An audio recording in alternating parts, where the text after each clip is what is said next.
Hello hi friends, எல்லாத்துக்கும் good morning. இன்றைக்கி பார்த்திங்கன்னா யூஸ்வலாக நம்ம வந்து 4 மணிக்கு எந்திரிச்சு பார்த்திங்கன்னா வாசக்கூட்டி தொளிச்சு கோலமும் போட்டாச்சு.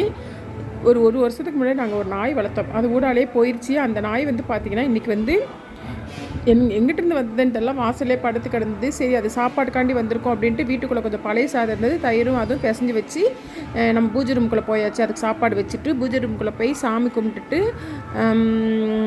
இன்றைக்கி வந்து பார்த்திங்கன்னா ஒரு டிஃப்ரெண்ட்டான குழம்பு தான் வச்சேன். அது என்னென்னு பார்க்கலாம். எல்லோரும் நல்லா இருக்கணும்னு சொல்லி கடவுள்கிட்ட ப்ரேயரும் பண்ணியாச்சு. ப்ரேயர் பண்ணிவிட்டு கிச்சனுக்கு போனோம் அப்படின்னா அங்கே போய் வந்து ஃபஸ்ட்டு நான் ரைஸ் எல்லாம் வச்சுட்டு தான் நான் வாசத்தொலிக்க போனேன். ரைஸ் வந்து குக்கர் வந்துட்டு இருந்தது. பக்கத்தில் வெந்நியுமே வச்சாச்சு. வெந்நியும் நல்லா கொதிச்சிருச்சு. வெந்நியை இறக்கி வச்சிடலாம், ரைஸையும் இறக்கி வச்சிடலாம். இன்றைக்கி வந்து பார்த்திங்கன்னா ஒரு 7 முட்டையை போட்டு முட்டை பணியார குழம்பு தான் வைக்க போகிறேன். அந்த 7 முட்டை, அப்புறம் நான் வந்து பல்லாரி அவசரமாக இருக்குன்னு பல்லாரி போட்டேன். நீங்கள் சின்ன வெங்காயம் போடுங்க, டேஸ்ட்டு சும்மா செம்மையாக இருக்குங்க. இந்த 7 முட்டை, இந்த பல்லாரி வெங்காயம், பெப்பர் பொடி, சீரகத்தூள், மஞ்சத்தூள், கொஞ்சம் உப்பு எல்லாம் போட்டு நல்லா அடித்து நல்லா ஃபீட் பண்ணி வச்சுட்டு பணியாரக்கல்ல போட்டு நம்ம பணியாரம் சுடுற மாதிரி சுட்டு எடுத்து வச்சுக்கணும். அது கூட பார்த்திங்கன்னா வெந்நியும் கொதிச்சிருச்சு. வெந்நியை வந்து எடுத்து வச்சுட்டேன். இந்த பொடியெல்லாம் போட்டு நான் கலக்கி வச்சு பணியார சட்டியில் நம்ம இப்போ ஊற்றிடலாம். பணியார சட்டியில் இந்த மாதிரி ஊற்றி நம்ம எடுத்து வச்சுக்கலாம். எடுத்து வச்சுட்டு பார்த்திங்கன்னா நல்லா எண்ணெய் விட்டுக்கோங்க. எண்ணெய் விட்டுட்டு கொஞ்சம் கொஞ்சமாக ஸ்பூன்ட்டு எடுத்து ஊற்றுனீங்க அப்படின்னா நல்லா பனியார் மாதிரி புஷ்ஷுன்னு வந்துடும். இதை தான் நம்ம இன்றைக்கி குழம்பு வைக்க போகிறோம். சூப்பராக இருக்கும் இந்த குழம்பு. சிக்கன் குழம்பு, மட்டன் குழம்பு டேஸ்ட்டில் இருக்கும். எப்படி செய்கிறதுன்னு உங்ககிட்ட சொல்கிறேன். நான் எப்படி செய்வேன் அப்படிங்கிறத சொல்கிறேன். குக்கர் விசில் வந்துருச்சு. அதையும் தூக்கி வந்து நம்ம வந்து அங்கே வச்சாச்சு. இப்போ வந்து பார்த்திங்கன்னா கடாயில் கொஞ்சம் தேங்காய் எண்ணெய் விட்டுட்டு கடுகு போடனா போட்டுக்கோங்க. நான் வந்து கொஞ்சம் சீரகம் மட்டும்தான் போட்டேன். சீரகம், கொஞ்சம் கருவேப்பிலை போட்டு நல்லா பொரிய விட்டுக்கணும். அதுக்கப்புறம் கொஞ்சம் இஞ்சி பூண்டு பேஸ்ட் இந்த மூணையுமே போட்டு நல்லா அதோட பச்சை வாசனை போகிறது முடியே நல்லா வதக்கி எடுத்துக்கணும். அதுக்கப்புறம் சின்ன வெங்காயம், தக்காளி, இது ரெண்டையுமே வந்து பார்த்திங்கன்னா நல்லா மிக்சியில் வந்து அடித்து எடுத்துக்கொண்டு வச்சுட்டேன். இதோட பச்சை வாசனை போகிறதுக்குள்ளே சின்ன வெங்காயம், தக்காளி அதையும் போட்டுமே வந்து நம்ம நல்லா வதக்கியாச்சு. அதோட பச்சை வாசனை போகிறதுக்கும் நம்ம நல்லா வதக்கி விட்டுக்கலாம். அப்புறம் கரம் மசாலா தூள், இது வந்து பார்த்திங்கன்னா நான் வீட்டிலே வந்து அரைச்சி வச்ச கரம் மசாலா தூள் தான் நான் யூஸ் பண்ணேன். கடையில் வாங்குறது என்னமோ எனக்கு பிடிக்க மாட்டேங்குதுங்க. ஒரு சிலர் கடையில் வாங்கி போடுறாங்க. நான் வந்து எல்லாம் இந்த ஸ்பைசஸ் எல்லாம் வாங்கி வீட்டில் அரைச்சி வச்சுப்பேன். அந்த கரம் மசாலா தூள் கொஞ்சம் போட்டாச்சு. ஒரு 1.5 ஸ்பூன் கிட்ட போட்டாச்சு. அந்த மசாலா தூளோட வாசமும் போகிற அளவுக்கு நம்ம நல்லா வந்து வதக்கி எடுத்துக்கலாம். அதுக்கப்புறம் பார்த்திங்கன்னா குழம்பு மிளகாத்தூள், வீட்டில் இருக்கிற குழம்பு மிளகாத்தூள் தாங்க நான் போட்டேன். அந்த மிளகாத்தூள் வந்து ஒரு 1.5 ஸ்பூன் அதுவுமே வந்து போட்டு அதோட பச்சை வாசனை போகிறது முடிய நல்லா வதக்கி எடுத்துக்கணும். இதில் தண்ணியே ஊற்றலை, தண்ணி ஊற்றாமல் எல்லாம் நம்ம அப்படியே வதக்கி எடுத்துக்கணும்.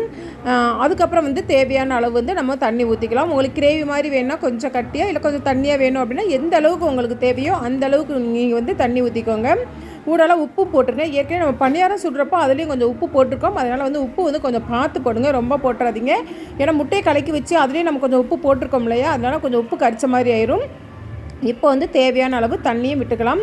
தண்ணி ஊற்றி இந்த மசாலா எல்லாம், இஞ்சி பூண்டு பேஸ்ட்டு எல்லாமே நல்லா கொதித்து வரணும். அதுக்காண்டி ஒரு லெட் போட்டு மூடி வச்சிடலாம். ஒரு 2லேருந்து ஒரு 3 நிமிஷம் இருந்தால் போதும். நல்லா வந்து மசாலா வந்து நல்லா கொதித்து அந்த பச்சை வாசனைலாம் போகிற அளவுக்கு வந்துடும். இது கூட பார்த்திங்கன்னா தேங்காய், சோம்பு, சீரகம், கொஞ்சம் புளி, இது 4ஐயுமே வச்சு நம்ம அரைச்சி எடுத்துகிட்டு வந்து வச்சுக்கலாம். நல்லா ஸ்பைன் பேஸ்ட்டாக அரைச்சி எடுத்துகிட்டு வந்து வச்சுக்கலாம். இப்போ பாருங்கள், குழம்பு வந்து நல்லா கொதித்து வந்துருச்சு. குழம்பு நல்லா கொதித்து வந்த உடனே நம்ம அரைச்சி வச்சுட்டு வந்துருக்கோம் இல்லையா, அந்த பேஸ்ட்டையுமே வந்து நம்ம இதில் கொட்டிடலாம். கொட்டி நல்லா ஒன்றா கலந்து எல்லாமே வந்து நல்லா கொதித்து வரட்டும். கொதித்து வந்ததுக்கப்புறம் ஃபைனலாக தான் நம்ம அந்த முட்டை பணியாரத்தை வந்து போடணும். நல்லா வரட்டும். ஒரு லெட் போட்டு மூடி வச்சிடலாம். இது வந்து ஒரு 2 நிமிஷம் 3 நிமிஷம் நல்லா கொதிச்சாலே போதும். மசாலா வாசனை இல்லாமல், பச்சை வாசனை இல்லாமல் நல்லா கொதித்து வந்துடும். பாருங்கள், முட்டை பணியாரம் வந்து பாருங்கள் நல்லா சாஃப்டாக, அவ்வளோ ஒரு சாஃப்டாக இருக்கும். அப்படியே நம்ம கைட்டை ப்ரெஸ் பண்ணாலே விரலே உள்ளே போகிற மாதிரி இருக்கும். அதை நம்ம பணியார சட்டியில் போட்டு தண்ணியை எடுத்து வச்சுருக்கிறோம். இப்போ பார்த்திங்கன்னா ஒரு 2 நிமிஷத்தில் வந்து பார்த்திங்கன்னா நல்லா வந்து கொதித்து வந்துருச்சு. மசாலா எல்லாமே நல்லா சலசலன்னு கொதித்து வந்துருச்சு. அப்போலாம் ஒரு ஸ்மெல் வரும் பாருங்கள், சும்மா செம்மையாக இருக்கும். அப்போ வந்து நம்ம இந்த பணியாரக்கல்ல போட்டு வச்சுருக்கோம் இல்லையா, அந்த முட்டை பணியாரத்தை அதை ஒவ்வொன்றா வந்து நம்ம எடுத்து போட்டுக்கலாம். அதில் ஒரு 5 மட்டும் நம்ம தனியாக எடுத்து வச்சேன். என் பொண்ணுக்கு சாப்பிட்றதுக்குன்னு சொல்லிட்டு ஒரு 5-6 மட்டும் தனியாக எடுத்து வச்சேன். போட்டு நம்ம கிளறி விடக்கூடாது. அப்படியே ஒரு கொஞ்சம் நேரம் ஒரு லெட் போட்டு மூடி போட்டுடலாம். லேசாக மட்டும் அந்த மசாலாலாம் அந்த முட்டையில் படுற போது லேசாக மட்டும் அந்த மசாலா தண்ணியை மட்டும் மோந்து ஊற்றினா போதும். இப்போ வந்து பார்த்திங்கன்னா இது வந்து ஒரு 5 நிமிஷம் நல்லா கொதித்து வரட்டும். நல்லா கொதித்து இதில் கொதித்து அந்த நம்ம முட்டை பணியாரம் உள்ளே போட்டிருக்கோம் பார்த்திங்களா, அதை அப்படியே எடுத்து சாப்பிட்றப்போ அப்படியே ஜூஸியாக இருக்கும். கடிக்கிறப்போ அதுக்குள்ளே இருந்து அந்த எசன்ஸ்லாம் இறங்கி அவ்வளோ ஒரு ஜூஸியாக இருக்கும். ஒவ்வொருத்தவங்களும் ஒவ்வொரு ஸ்டைலில் வைப்பாங்க. நான் என்னோடய ஸ்டைலில் வச்சுருக்கேன். இப்போது லெட் போட்டு மூடி போட்டுடலாம். மூடி போட்டு கொஞ்சம் நேரம் கழித்து எடுத்து பார்த்தோம் அப்படின்னா அழகாக அந்த முட்டையெல்லாம் நல்லா உப்பி, ஏற்கனவே பனியாரக்கல்லில் போடுறப்ப நல்லா உப்பி நல்லா பொசு பொசுன்னு இருக்கும். பனியாரக்கல்லில் ஊற்றுறப்போ நம்ம ஃபுல் கரண்டி ஊற்றக்கூடாது, ஆஃப் கரண்டி தான் ஊற்றணும். அந்த குழிக்கு அரை கரண்டி தான் ஊற்றணும், ஏன்னா பொங்கி வந்து மேலே வந்துடும். இப்போ பார்த்தீங்கன்னா அழகாக வந்து இந்த குழம்புல போட்டதுக்கப்புறமும் முட்டை நல்லா உப்பி நல்லா பெருசாக வந்திருக்கும். இதில் ஒரு அந்த முட்டை பணியாரத்தை எடுத்து சாப்பிட்டோம் அப்படின்னா செம்ம டேஸ்ட்டாக இருக்கும். அவ்வளோதாங்க. இதில் வந்து நாங்கள் பார்த்திங்கன்னா ஃப்ரெஷ்ஷான கருகப்பெல்லாம் மல்லி இலை இருந்துச்சு அப்படின்னா நம்ம தூவி இறக்கி விட்டுக்கலாம். இது வந்து பார்த்திங்கன்னா இட்லி, தோசை, சப்பாத்தி எந்த இதுக்குமே நல்லாயிருக்கும் தொட்டு சாப்பிட்றதுக்கு. சுடு சாதத்தெல்லாம் போட்டு சாப்பிட்டோம் அப்படின்னா அப்படியே சிக்கன் மட்டன் குழம்பு சாப்பிட்ற அதே டேஸ்ட்டு கொடுக்கும். நான் வந்து பார்த்திங்கன்னா இன்றைக்கி கொஞ்சம் தண்ணியாக வச்சுருக்கிறேன், ஏன்னா வந்து 2 வேளைக்கு வேணும் அப்படிங்கிறதுக்காண்டி. இதுவே நீங்கள் கிரேவியாக வச்சிங்க அப்படின்னா டேஸ்ட்டு இதை விட நல்லாவே இருக்கும். ஒவ்வொருத்தவங்களும் ஒவ்வொரு ஸ்டைலில் வைப்பாங்க. நான் என்னோடய ஸ்டைலில் நான் இப்படி தான் வைப்பேன். நான் வைக்கிற இந்த ஸ்டைல் பிடிச்சிருக்கான்னு சொல்லி நீங்கள் ட்ரை பண்ணி பார்த்துட்டு இதோட டேஸ்ட்டையும் பார்த்துட்டு எப்படி இருக்குது அப்படிங்கிறத வந்து எனக்கு கமெண்டில் சொல்லுங்கள். இது வந்து எனக்கு வந்து எங்கள் சித்தி சொல்லி கொடுத்தாங்க. அவங்க வைக்கிற ஸ்டைலில் தான் நான் வச்சுருக்கிறேன். நல்லா வைப்பாங்க, குழம்புலாம் நல்லா வைப்பாங்க.